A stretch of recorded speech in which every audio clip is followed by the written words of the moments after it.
For our warm-up, we're going to take ourselves through this 3 rounds. Okay, the first thing we're going to do is we're going to pull our heel up towards our rear, and we're going to stretch out our quads. So just a couple seconds on each. If you need to, you can certainly grab a wall to balance yourself. Pull it up towards your heel. Okay, switch there. Then we're going to go into 10 shoulder taps. So the shoulder tap is the top of a plank position.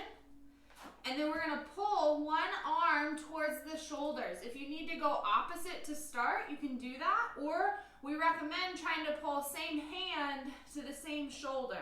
We're squeezing through the midline, squeezing through our quads to stay nice and tight. We don't want to rock or sag too much, so as long as we can be. Then we have 10 lunges. Last week we did lunges in the workout. This week we're going to do it in the warm-up. So you're going to put your feet right underneath your hips. Take a step forward, drop down so your knee touches the ground, stand back to extension.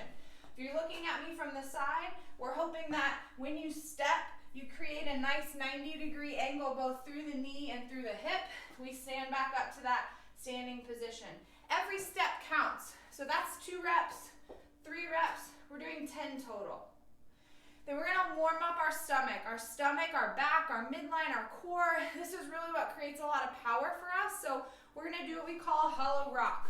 You're going to lay on the ground. You're going to pull your knees into your chest. Make sure you don't hit your head on anything behind you.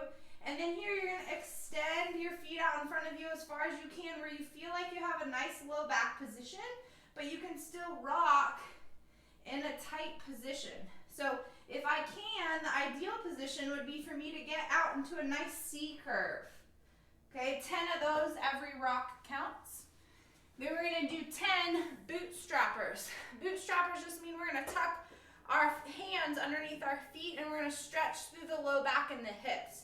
So we're going to widen our stance, squat down as low as we can, trying to keep our heels grounded, tuck our hands underneath. Now we're going to tuck our chin, lift our hips to the sky. And then we lower ourselves right back down. And we just do that 10 times where we lift our hips every single time, trying to keep the feet flat on the ground. All right? You're going to take yourself through that 3 whole times. And then hopefully that'll get your blood going, your joints nice and lubricated. Maybe you feel a little bit of a spike in the heart rate. Got an all gymnastics style workout today. We are going to make sure that as we're doing some of this stuff that we're trying to also let your body kind of recover from the other movements that we've done earlier in the week. So these might look easy on paper, but the combination of all 3 of them and the volume of all 3 of them are going to make it a little more challenging. So we're going to start with 40 sit-ups. If you remember the workout last week, we had 30 sit-ups. 40 is a big chunk to be able to knock out all at once. So you're going to grab your ab mat. Okay, thick part of the ab mat goes towards the tush. We're going to lower ourselves down all the way up, sit up and touch the toes. If we don't have the ab mat, we can do option 1 where we tent our knee position and we lay down, sit up. I still tend to feel that in the low back. So then the other option would be to do 40 hollow rocks where you're going to stay long like a boat and we rock forward and back. Okay, now that's going to be challenging in the core, all right? As we get through the sit-ups, we're going to flip over and we're going to do 30 shoulder taps. So we want to make sure hands are directly underneath the shoulders. We're pressing up through the shoulder blades and we're keeping our neck nice and long. Then here we're pulling same thumb to same shoulder if we can. Every single rep counts. If this is too hard, you can certainly reach across the body and reduce the reps.